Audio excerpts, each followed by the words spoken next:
The Granada was known for being stylish, spacious and good value.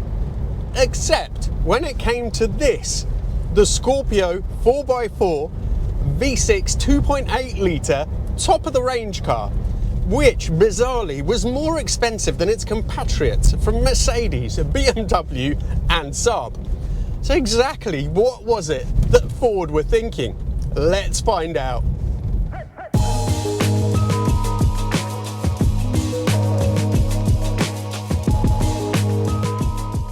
Are you ready for this? In 1986, a SAAB 9000 Turbo cost £15,999. A BMW 528 SE, £17,330. And a Mercedes 300e, £18,730.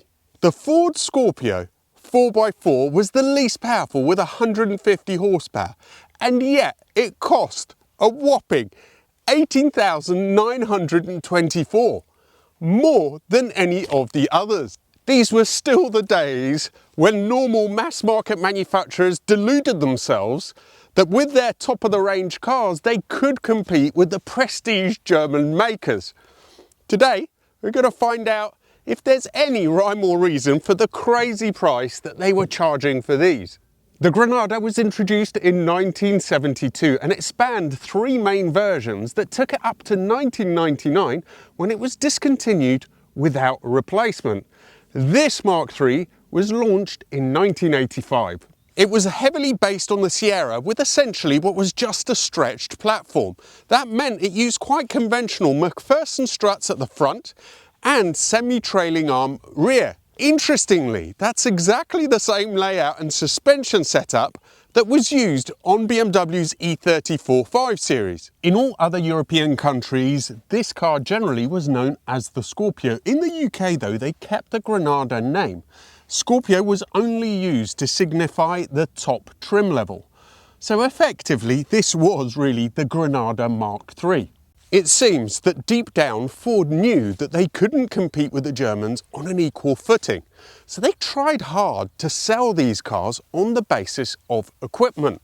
The Mark II already offered leather seats, electric sunroofs, a trip computer and air conditioning either as standard or as options. On the Mark III they added features like a heated front screen, electric seats front and back, cruise control and 4x4. It was the first car on which ABS was standard throughout the whole range. It wasn't just about gadgets though, because the Granada also trumped the Germans on space. As you can see, it was massively roomy in the back. The boot would be Mafia approved as well.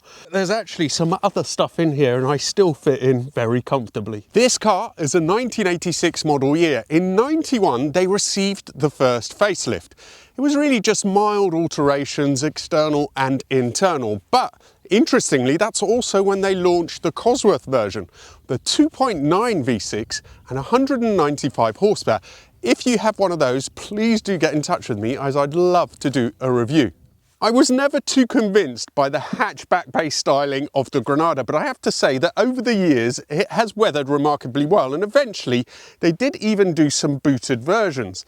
In 93 there was a much bigger facelift that took it through to 99. That was known as the Scorpio Ultima, and it was an absolute styling monstrosity. I myself also have a particular reason to hate that car. At this point in time, my father worked for Ford and he was offered two possible company cars: a Sierra Sapphire Cosworth or a top-of-the-range Scorpio. And unbelievably, he picked the latter. I've never forgiven him or the Scorpio since then.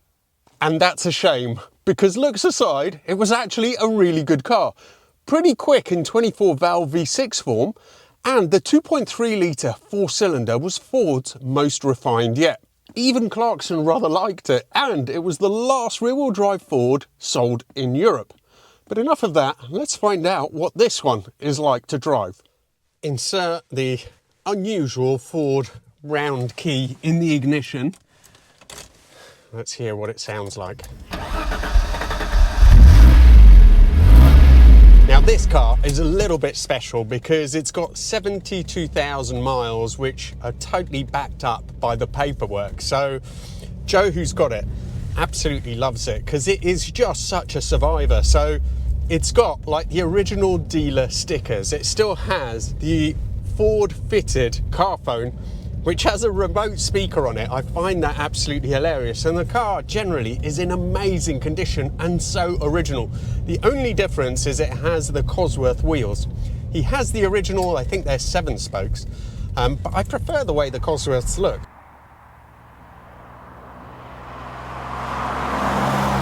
This was also a special order colour.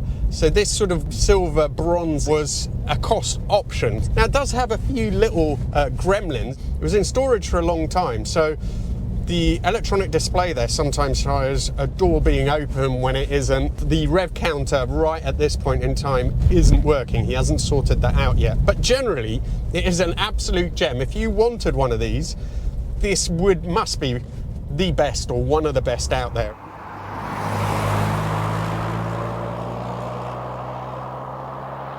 Let's talk a little bit about the interior because these seats are amazingly comfortable. I'm going to try and pretend that this can really compete with a 5 Series on most things, but when it comes to the seats, it beats both that and the Mercedes, the 300e. They tend to have they're very comfortable cars, but they have quite flat platform seats. This is really nicely shaped and it has an oddity. At the front pad, call it that, on some cars you can extend it, for example, but on this you actually can tilt it up or down through a little round handle. And that was supposed to be a sports thing because obviously it kind of holds you in place a little bit better when you're braking and so on. So interesting thing. But anyway, the seats are absurdly comfortable and it does beat the Germans on that side.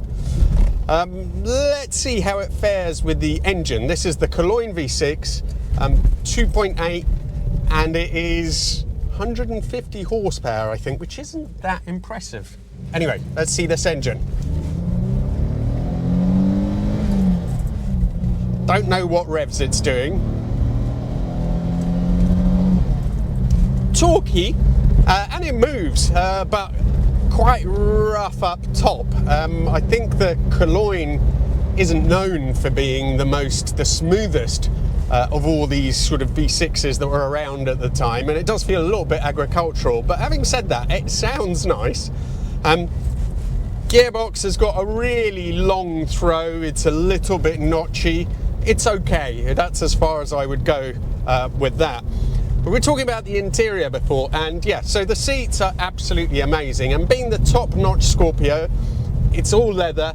I love the perforated leather on the sides there. It does help to lift the ambience, and there's a little strip of wood there. I'm not sure, to be honest, it doesn't feel like wood. It feels very much like plastic.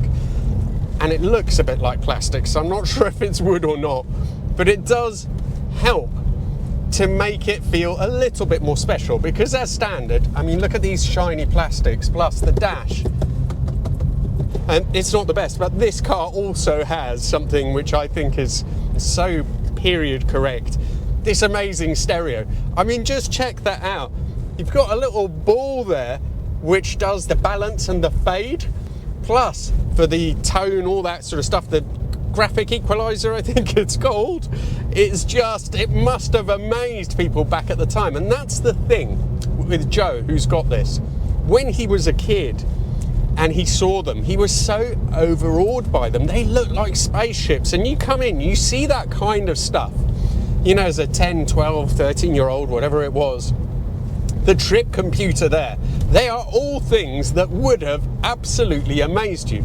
Now that we're adults though, and we compare this to the German cars, the interior, it's a bit like, you know, they put some glitzy touches on it, some nice things. Check out this lumbar support. But if you look at real depth, so that's the quality of build, the quality of materials, the Germans come out on top, really. You know, the controls here, they're okay. They just don't look particularly, you know, they don't look or feel particularly upper market.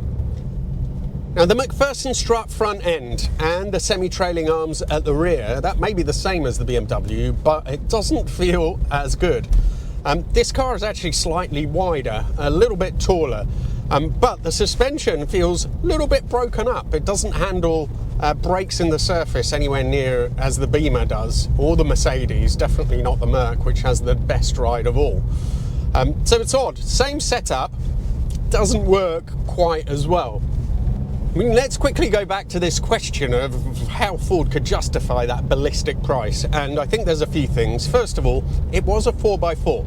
I mean, you could get a standard rear drive version of this car, and some people say that they're better because there's less weight, so they're more economical, still rear drive, so they drive pretty well.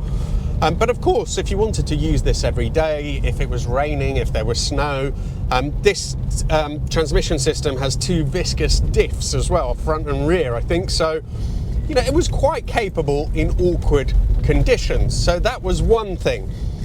But I think also, I mentioned before, they tried to sell these cars on equipment. So the kind of stuff that this has as standard, the leather seats, the electric windows, aircon, cruise control, the trip computer, the German cars, if you start to spec them to that level, they would very, very quickly surpass this altogether. I'm interested though to see how the chassis feels, so we're going to do another run through the gears, and then going back there, I'm going to go a bit quicker, see how it feels through the really tight bends and through those other sweepers as well. In terms of turning circle, it is very good. Let's go.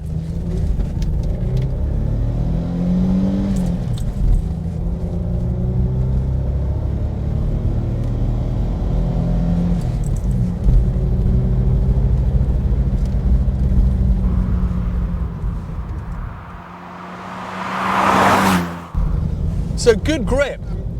The steering feels slow and it's quite imprecise. It's quite a wallowy thing, so a 5 Series would totally see it off. It's a little bit more chuckable than a 300 would be. It's never supposed to be a sporting saloon. You know, they competed on options, on space and on comfort. And in those terms, it's pretty good. But you can have a little bit of fun with it, I'd say. It's better than I was expecting when you chuck it about.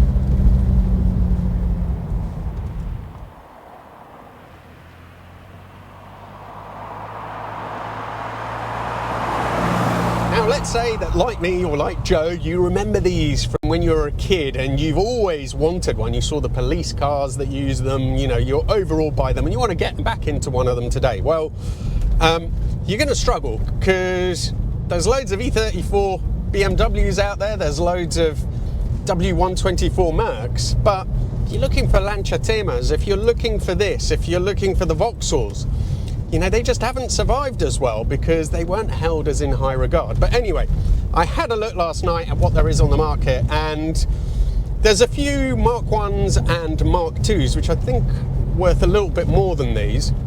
But Mark 3s, there was only 2. One of them is a Gear 4x4, so slightly lower spec than this. It looks like a nice car. I think that was about £8,000 and roughly half the price, 4,000 or 5,000. There's a very base spec car, which I think is also an automatic. I mean, this particular car I think is in a different league. It would be more expensive than that because it's just so special in terms of provenance.